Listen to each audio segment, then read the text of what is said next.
Sky darkens. And flames. And cut. That's great. Good. We've got that. That's Fabo. Fabo. Thank you very, very much. Yay! That's the one. Hey, well, thank you very much, everybody, for a great first block. And have a great break. Everyone's having a break, and we will see you back here soon enough. Ladies and gentlemen of the second unit, that is a wrap on block 1.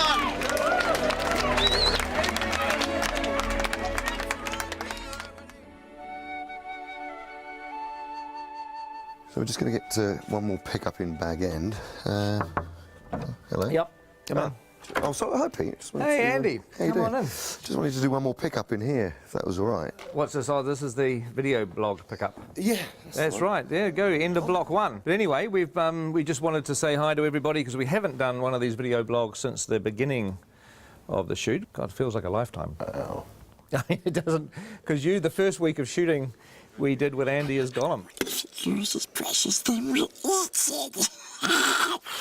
You weren't a second unit director in those days. You were an actor. You were an old-fashioned. And now I've crossed over to the dark side. You've now gone to the dark side. I'm wiped. I'm absolutely, absolutely wiped. It's all yours. Is it? Oh, right, okay. Just give us a good battle. Yeah. Okay. I don't know how you do it.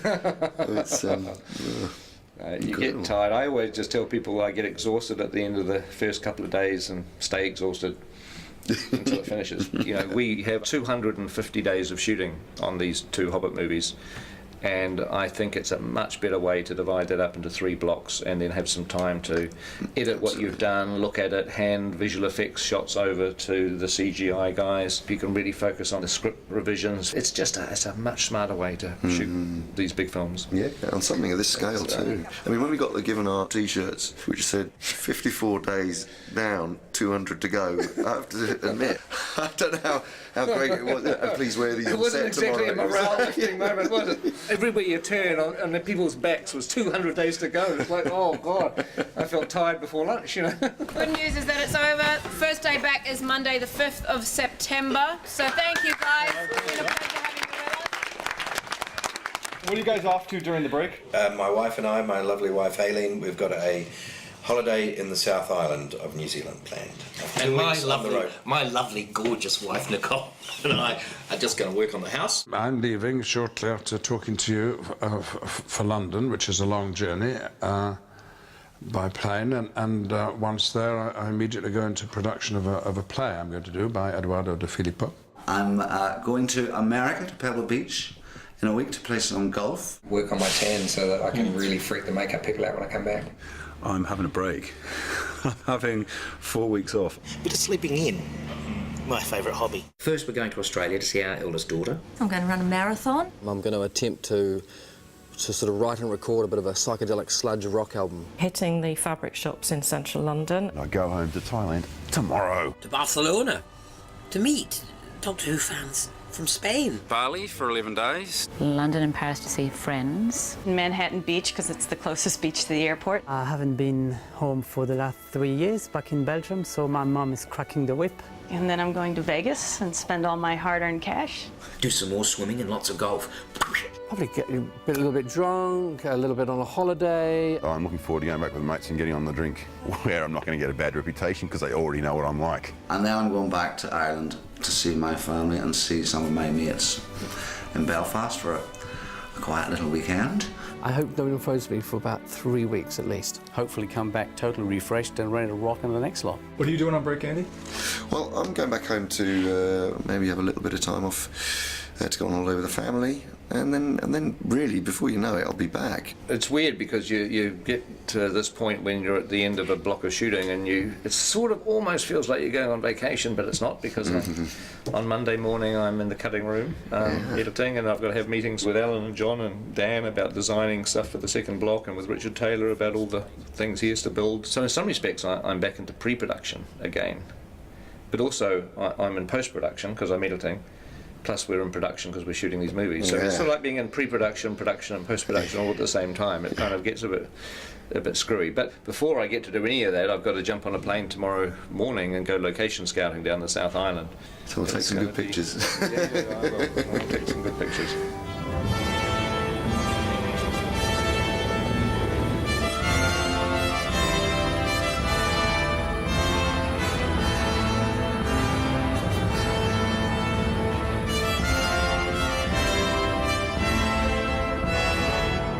since we're going to be doing location shooting during our next block of shooting, it's really time to have to nail everything down. Well, on the recce there'll be, it's usually about 17 of us that go. We get around in 5 helicopters usually. It's quite a spectacle when we turn up. Peter, Caro, Zane, Bridget, Andrew, Dan Henner, Simon Bright, art director, Steve Ingram, John Howe, Alan Lee, Eric Sandin, we have Tony Kitty, the grip, Reg Garside, gaffer, myself, location scout Dave Comer joins us, and Peter's assistant Sebastian, the ever faithful Sebastian's there. Here on the mountains, I put my hand out and a cup of tea slides into it. That's what we like. There's even a Starbucks up here in the Southern Alps. Slippery, hard to walk and juggle a cup of tea at the same time on this sort of... I know, no mean feat.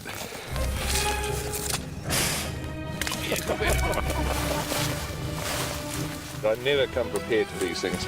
I always somehow imagine it's going to be dry and warm and nice. At least it's not raining.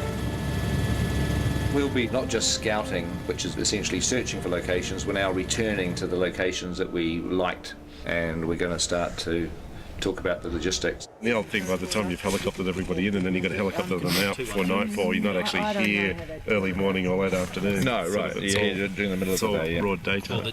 Yeah, unless you camp out here. Well, that, yeah. On set, we are allowing approximately half a rugby field for the essential equipment trucks, and then our marquees, crew parking, and also unit-based parking, which is where all our makeup and costume facilities are. If you make a path along the edge of the swamp in essence, we need to create space for 2 rugby fields of equipment. It's weird on locations because you're standing in the middle of a mountain or a valley or some beautiful place, and you're having to figure out, you know, where are we going to put the crew tents? Where are people going to get changed? Where are the portaloos going to go? Because all that stuff has to be where you're not going to want to point the camera. You could have Gandalf and the dwarves all running up over this brow here and scurrying, hiding down behind these rocks, and just as they get there, you crane up and there's one. The last thing you want to find out in 6 months' time is you're standing on this beautiful mountain and saying, wow, this is exactly the shot I want to do, and you find you've got, 20 portaloos right in front of the camera. That's not what you want to do, so you've got to figure all that stuff out. We've got to keep looking. It's sort of sooner rather than later, isn't it? Yeah.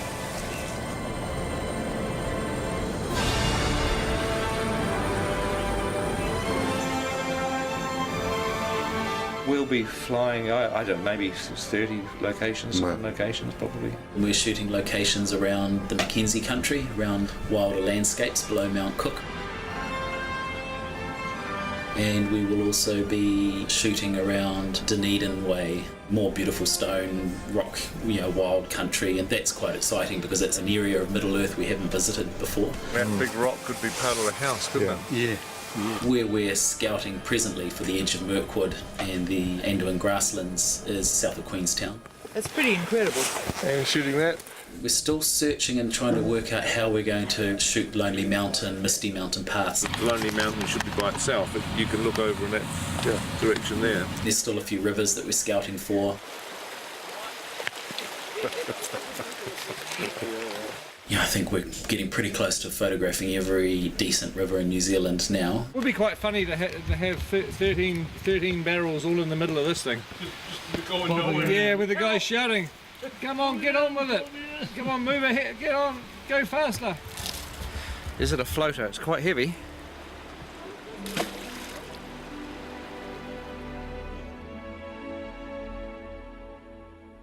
We're going to go to some reasonably remote places. Sometimes places that very, very few people have seen. There's plenty of New Zealand that we haven't seen yet. I think people think it's such a small country, and Lord of the Rings, we saw so much of it that we must have seen everything, but believe me, we haven't. There's a huge amount of wonderful locations still to come. Quite a pretty spot, isn't it? That's great, it's a great spot. Well, we'll say goodbye for now, and hopefully you've enjoyed this update, and there may well be another one coming during the break sometime, so keep your eye out for that.